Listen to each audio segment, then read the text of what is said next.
teman-teman, apa kabar? Ada saya kembali Aryan Surya, sahabat baik kamu dari Pagar Kehidupan. Selamat malam, atau mungkin selamat tidur lebih tepatnya. Jadi sekarang setiap hari Minggu malam ini adalah hari yang paling tepat ya. Untuk apa? Untuk menemani tidur kamu dengan kata-kata positif yang sepertinya sahabat baik yang paling ngerti kamu gitu loh. Iya.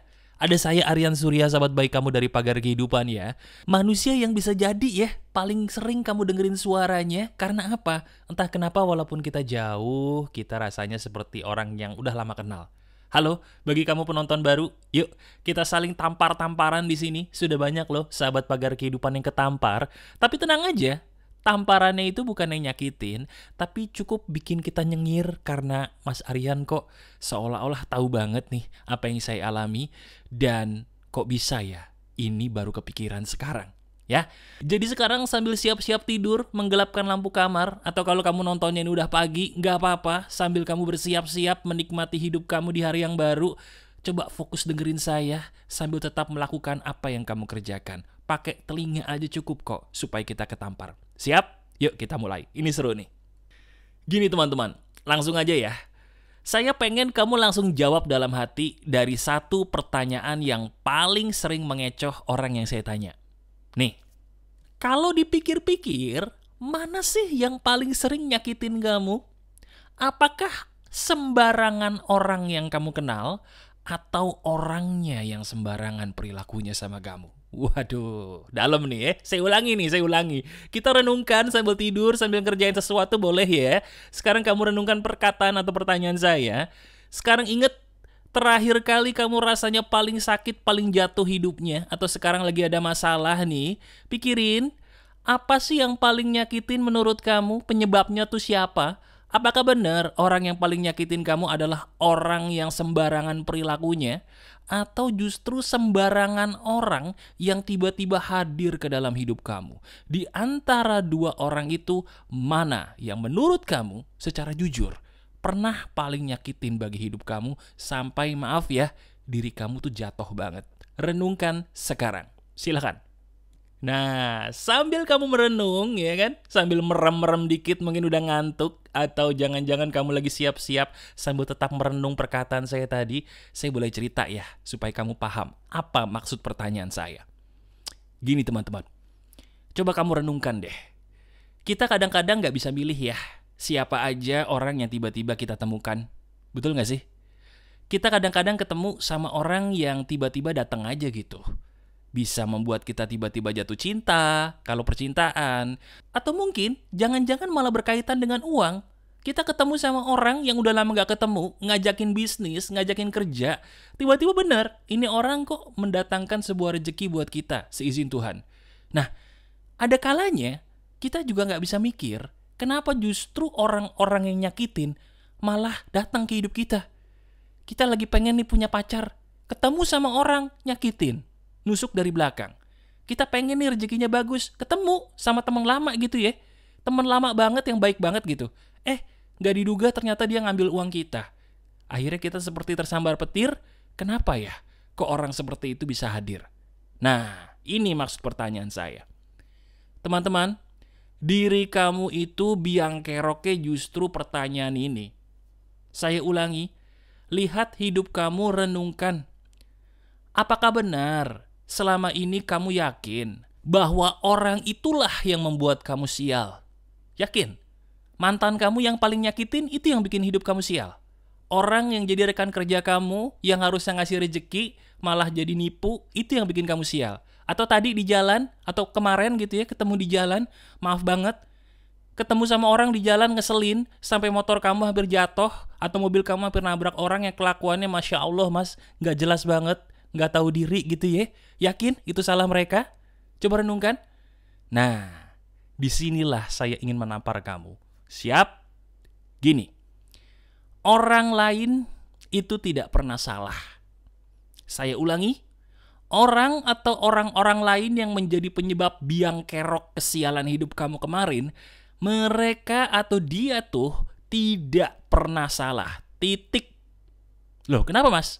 Karena gini, bener kan? Orang-orang itu gak bisa kamu kendalikan. Bisa nggak kamu membuat mantan kamu jadi cinta lagi sama kamu? Nggak bisa. Kalau cinta kok nyakitin. Kamu udah yakin kan bahwa dia nggak bisa lagi sama kamu, tapi diri kamu tetap ngotot, ngeyel, pengen buat mantan balik sama kamu, bisa nggak? Nggak bisa. Tetap jahat, Mas. Tetap dia selingkuh, Mas. Nah, orang yang jadi penipu, walaupun dia teman baik, siapa yang bisa ngatur kalau dia harus tobat besok? Siapa yang bisa ngatur kalau dia harus bayar utang sama kamu? Siapa yang bisa ngatur kalau dia bisa loh menjadi baik seperti orang yang kamu kenal dulu? Bisa nggak? Nggak bisa. Saya ulangi, nggak bisa. Kalau begitu, yang paling salah mohon maaf itu diri kita. Kenapa? Karena sadar nggak sih, yang paling bikin kita sakit hati itu adalah berharap orang-orang tadi bisa jadi baik seperti yang kamu pikirin. Kamu naik motor nih, udah capek-capek taat peraturan. Hampir nabrak dong sama orang yang nyebrang sembarangan.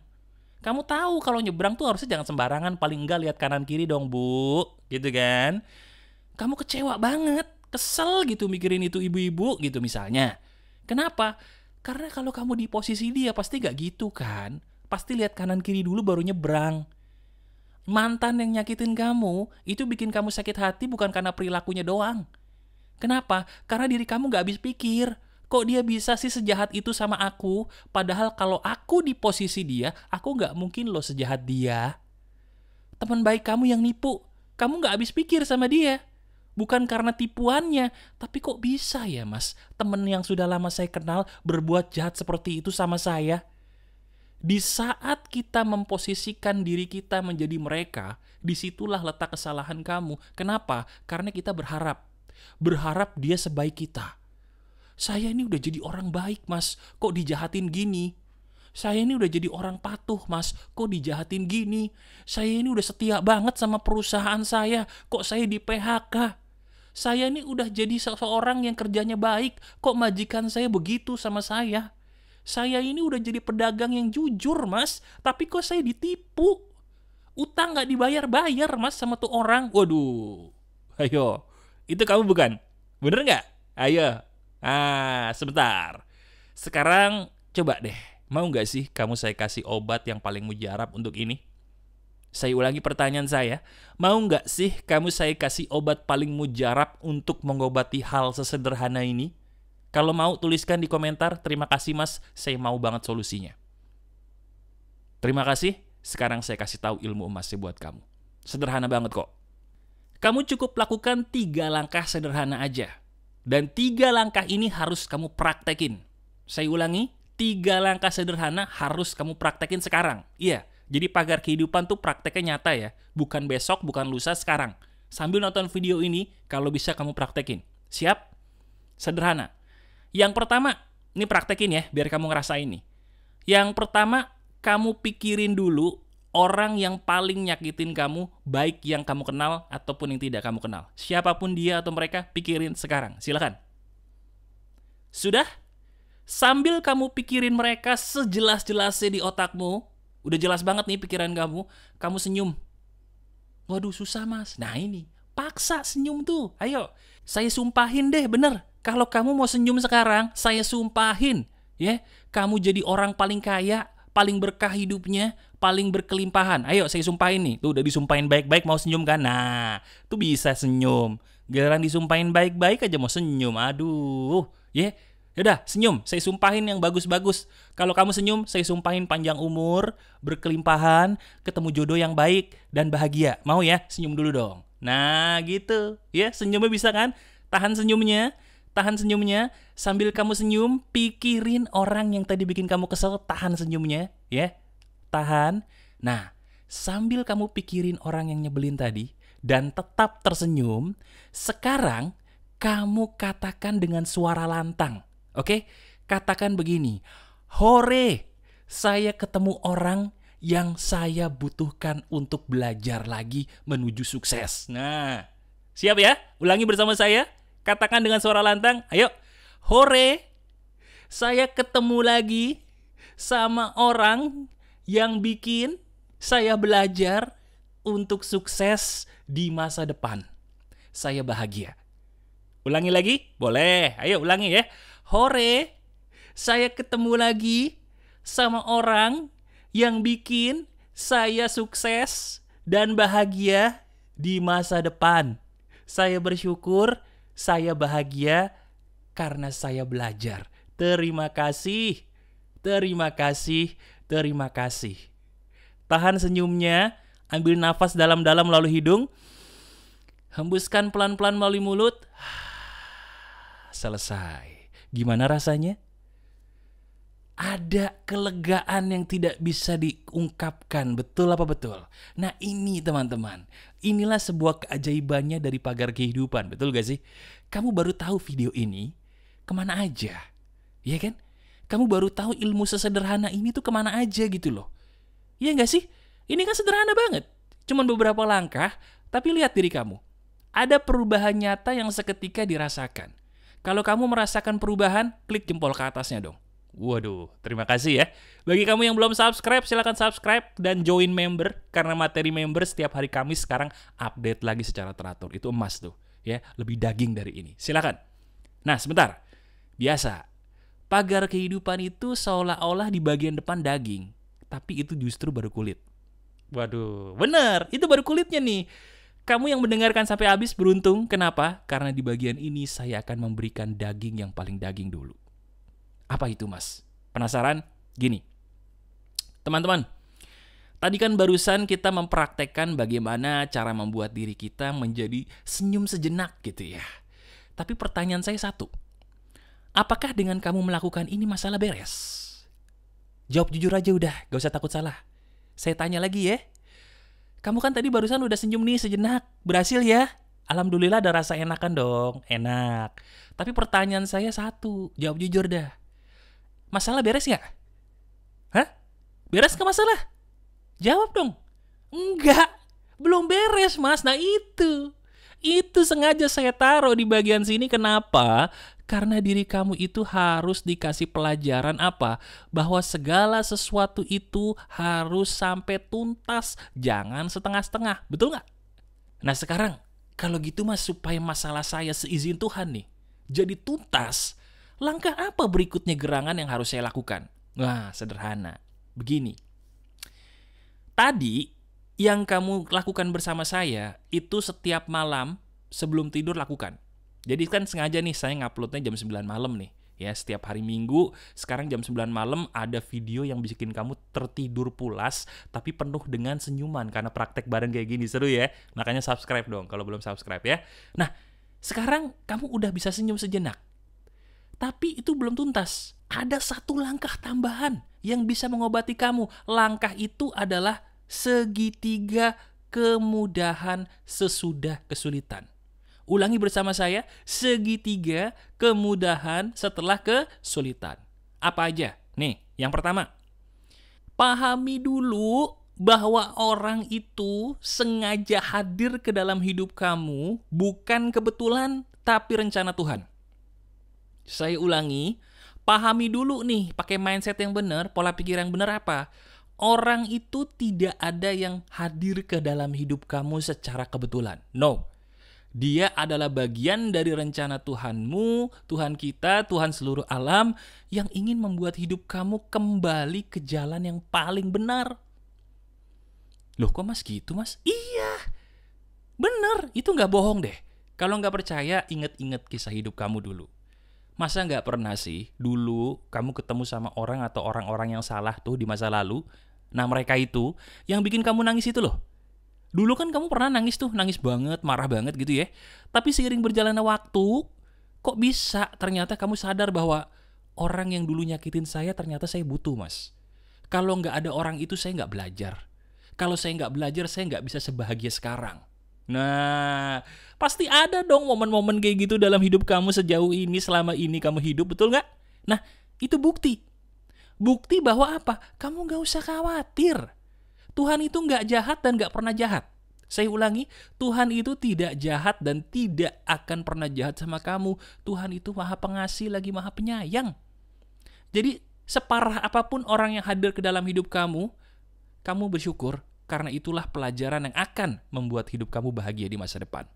Asal kamu melakukan yang kedua. Apa itu mas? Langkah yang kedua adalah sederhana. Rutinkanlah diri kamu untuk tersenyum sebelum tidur. Waduh, ini baru nih Mas. Nah, makanya tadi kan saya suruh kamu praktek bersama saya tuh. Ingat kan tadi kita senyum sampai kamu disumpahin dulu baru senyum. Nah, ya itu. Kenapa? Karena gini, ketika kita sebelum tidur itu tersenyum, senyuman itu akan menghasilkan hormon, teman-teman, yang membuat kita menjadi bahagia dan positif secara alami. Bahasa tubuh akan membuat tubuh kita mengeluarkan hormon persis seperti bahasa tubuh yang kita lakukan. Kalau kita merengut aja, cemberut aja, ya hormon yang keluar hormon yang sedih. Itu sudah diteliti secara psikologis, ada bukti datanya. Tapi kalau kita tersenyum gitu ya, senyum doang dah. Ya, apalagi sambil mempraktekkan tadi tuh kata-kata yang saya contohkan, itu bikin kamu mengeluarkan hormon yang bikin happy. Sehingga apa yang terjadi? Bangun kamu pun besok jadi lebih segar. Kalau nggak percaya, praktekin. Praktekin tadi ya, yang saya contohkan kamu praktekin, bangun paginya lebih segar gak? Coba lihat. Nah yang ketiga, ini yang paling terakhir dan paling penting. Selalu ingat bahwa sebaik-baiknya tempat kembali adalah Tuhanmu. Ini yang selalu saya ingin sampaikan kepada kamu teman-teman, sahabat pagar kehidupan itu terutama. Pagar kehidupan tidak pernah mengizinkan kamu untuk menjauh dari Tuhanmu. Saya ulangi, pagar kehidupan tidak pernah mengizinkan kamu sebagai sahabat saya untuk menjauh dari Tuhanmu. Justru sebaliknya, saya ingin ngingetin kamu. Sehebat apapun kamu punya masalah, ingat, tempat berpulang terbaik adalah Tuhanmu. Artinya bukan curhat sama temen. Bukan mabok-mabokan atau mengeluarkan duit untuk hal-hal yang gak bener, maksiat, jangan. Kembalikan dirimu kepada Tuhanmu. Bagi yang muslim, ayo dong ambil air wudhu, sholat. Ya, banyakin zikir. Zikir itu mengobati hati yang berpenyakit. Saya pun mempraktekannya, coba deh, enak. Ya, banyakin sholat dan zikir, jangan sholat aja. Zikir itu mengembalikan hati kita ke tempat yang benar, yaitu kepada Allah Subhanahu wa Ta'ala. Dan itu menyembuhkan loh. Ya, jadi ini materi emas banget nih seperti biasa ya. Saya ingin dengan materi pertama di hari Minggu malam ini, di waktu kamu sebelum tidur atau mungkin sebelum kerja kalau kamu nontonnya pagi-pagi gitu ya, kamu jadi punya bahan inspirasi baru untuk praktek dan sembuh. Jadi bukan cuma praktek doang, tapi nggak sembuh, tapi ini sembuh karena praktek. Itulah hebatnya pagar kehidupan, seizin Tuhan untuk hidup kamu ya. Jadi kalau kamu suka dengan materi ini, kamu juga pasti suka banget dengan materi member saya. Cara ikutnya gimana? Subscribe dulu. Setelah subscribe, biasanya akan muncul tombol join atau bergabung. Kamu join atau gabung aja jadi member, itu murah. Lebih murah daripada mungkin pulsa yang biasa kamu beli ya. Dan materinya tuh lebih daging daripada ini ya. Selamat datang di member. Membernya akan selalu saya update setiap hari Kamis malam mulai detik ini ya. Oke, kalau kamu butuh curhat, caranya ada di deskripsi. Bisa kamu lihat deskripsinya sekarang, silahkan. Masih ada saya, Aryan Surya, sahabat baik kamu selalu dari pagar kehidupan yang selalu ingin melihat kamu bahagia sebahagia-bahagianya. Tetap keep the spirit, keep sharing, and keep loving. Selamat tidur ya, semoga kamu mimpi indah dan selamat bekerja. Saya doakan rezeki kamu berkelimpahan.